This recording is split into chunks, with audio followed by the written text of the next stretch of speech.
دل کو چھو لینے والا سچا واقعہ۔ ایک دن سرون کائنات رحمت العالمین حضرت محمد جنگل کے قریب سے گزر رہے تھے کہ آپ کی نظر ایک عجیب منظر پر پڑی۔ ایک یہودی نے ایک خوبصورت مادہ ہرن کو درخت سے باندھ رکھا تھا۔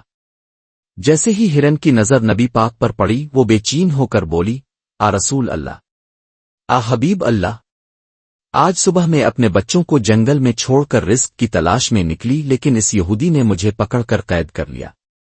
میرے بچے بھوکے پیاسے میرے انتظار میں تڑپ رہے ہوں گے۔ ہرن کی یہ فریاد سن کر نبی اکرم کی آنکھوں سے آنسو جاری ہو گئے۔ آپ نے نہایت شفقت سے یہودی سے فرمایا، یہ ماں ہے، اس کے تھن دودھ سے بھرے ہیں، اسے اپنے بچوں کو دودھ پلانے کی اجازت دے دو۔ یہودی نے انکار کرتے ہوئے کہا، میں نے بڑی محنت سے شکار کیا ہے، یہ کبھی واپس نہیں آئے گی۔ رسول اللہ نے فرمایا، اگر یہ واپس نہ آئے تو تم مجھے قید کر لینا۔ یہودی حیران ہوا لیکن شرط قبول کر لی۔ ہرن کو چھوڑ دیا اور نبی کو درخت سے باندھ دیا۔ ہرن جنگل کی طرف دوڑی اور اپنے بچوں کے پاس پہنچی۔ بچوں نے حیرت سے پوچھا، امو، آپ کہاں تھی؟ ہمارا گلا دودھ نہ ملنے سے خشک ہو چکا ہے۔ ماں نے کہا، میرے بچوں میں ایک نبی کے پاس گئی تھی جو رحمت کا پیکر ہے، اس نے مجھے تم سے ملوانے کے لیے خود کو قید کروا دیا ہے۔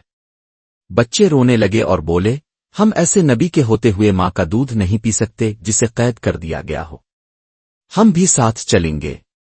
ماں ہرن اپنے بچوں کے ساتھ واپس پلٹی۔ یہ منظر دیکھ کر یہودی ششدر رہ گیا۔ ہرن نے کہا، آ رسول اللہ، میں واپس آ گئی ہوں جیسا وعدہ کیا تھا، اور اپنے بچوں کو بھی لائی ہوں تاکہ انہیں بھی دکھاؤں کہ سچائی کی قیمت کیا ہے۔ یہودی کی آنکھوں میں آنسو آ گئے۔ اس نے کہا، آ رسول اللہ، میں گواہی دیتا ہوں کہ آپ اللہ کے سچے نبی ہیں، مجھے کلمہ پڑھا کر مسلمان بنا دیجیے۔